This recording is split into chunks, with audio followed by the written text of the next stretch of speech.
冰箱是你最不会挑选的一个家用电器。就这个东西，卖2000的也有，是卖2万的也有。但是你看看你用冰箱是干啥的呀？你放点剩菜剩饭，你冻点肉，冻点冰棍儿，那好像2000和2万的都没有任何的区别。那你买那么贵的干啥呢？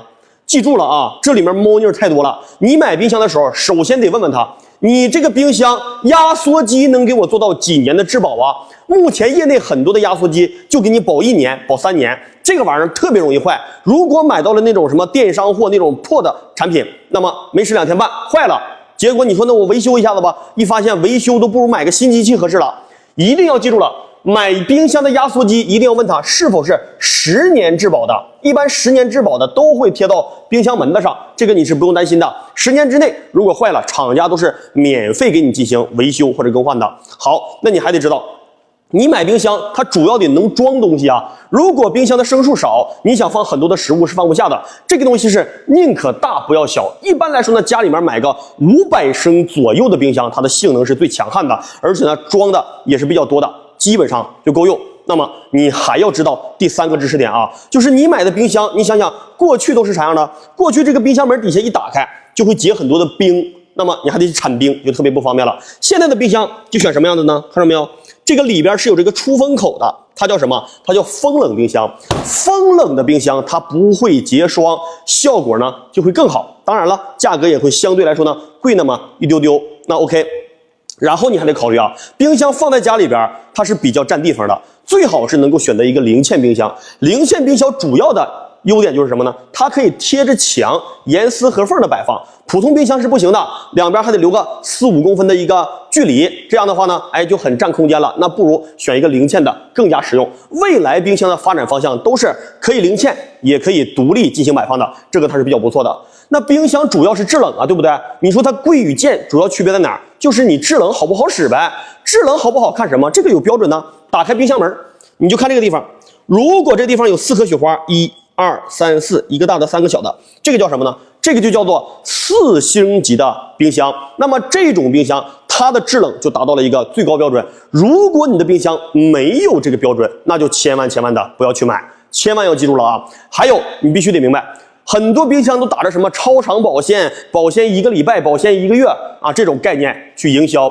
其实绝大多数的冰箱都不具备什么保鲜的一个概念，你的大白菜正常放在那儿，它也不会坏。那它为什么主打保鲜呢？它去增加卖点。什么样的冰箱保鲜效果好呢？是能看得出来的，不是说听你口头说它就保鲜好了。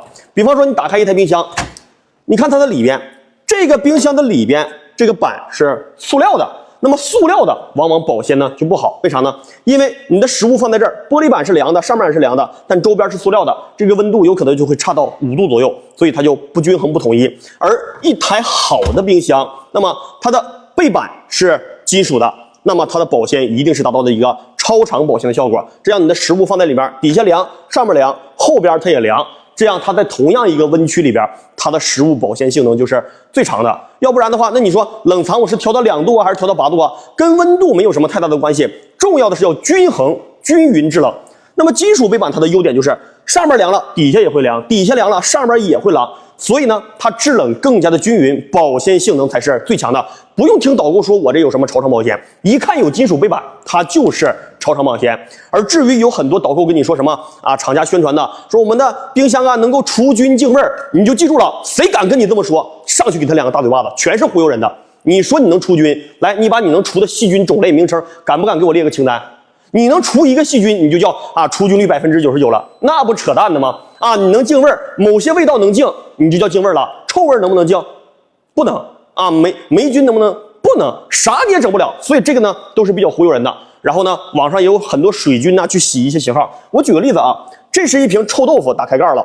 那么这个呢是一碗大米饭，那么它是肯定会被这个味道所干扰的。你只有你的温区多，它才能真正做到一个净味效果。什么叫温区多？比方说你的臭豆腐在这个抽屉里面，它的味道就出不去，那这就是有分区了。一般最好选择有双层抽屉这种温区的，比单层的要好得多。什么概念？比方说这个是一个保湿区，一般像放水果啊，一些需要保湿的蔬菜可以放在这里面。这个是超宽的一个抽屉。那么这个呢是母婴区，这个就很关键了。如果你的冰箱有母婴区，往往都是高端的，它也叫什么软冷冻，是冷藏区里边的一个冷冻区。一般你的食物呢，买块肉放里面2-3天，它不结冰，但是它也能够依旧保持很新鲜的效果。这就是好的冰箱，必须得会挑啊。然后你还得知道你的冰箱到底能不能达到一个真正的母婴级别。那么也就是说，冰箱它一个组成的都是由塑料啊、里边的发泡啊、一些保温棉构成的，这些东西往往都是有害的，食物放在里面对你呀也不好。你看你的冰箱打开门的时候，看看这块有没有一个三角形的标志啊，这个很关键。这个标志代表什么？婴儿奶瓶级别，小孩那个奶瓶就用这个材料做的，那么你的冰箱才达到了一个真正的所谓的母婴级别，超长保鲜，它才是最好的。这是你选冰箱的一个基础。同时还要记住了，一般的冰箱都是上边冷藏，下边冷冻。然后呢，你的冷冻区必须要有功能性，不是说两个都冻就行了。一般冰箱是这边纯的冷冻，那么这边呢就可以选择一个做成变温区。什么概念？我想冷冻我就冷冻，我没有那么多的肉要冻的情况下，我这个里边呢，我可以让它变成冷藏，或者说我也没有那么多的蔬菜需要冷藏，我可以把它电直接掐断，让它直接省电。那么现代的冰箱功能可以稍微的多一点点，但也不需要太多，正常能够储存你家里的食物就行了。剩下买冰箱看什么？就看看颜值了吗？哎，这个我喜欢，我家是浅色的就用白色的，你家深色的就用灰色的，这就可以了，没所谓了。只要质保的时间够长，基本上它不会出现任何的问题。而绝大多数老百姓放的菜呀、饭呐、冻的肉啊、冻的这些东西都完全用得住，所以买冰箱千万不要花了很大的价钱去买，不然你绝对是得不偿失。选择冰箱就按照我教你的这几个点去选，往往能够选到非常好的冰箱。目前做冰箱没有什么杂牌，我就没见过哪个小作坊啊随便做一个冰箱。市场上的冰箱全都是大品牌的，全都是有很大的工厂流水线的。所以你在选冰箱的时候，我们今天划定一个数，尽量不要超过4-5千块钱，因为即使你花1万多买的冰箱，跟4-5千的也没有任何的区别，够用就可以了。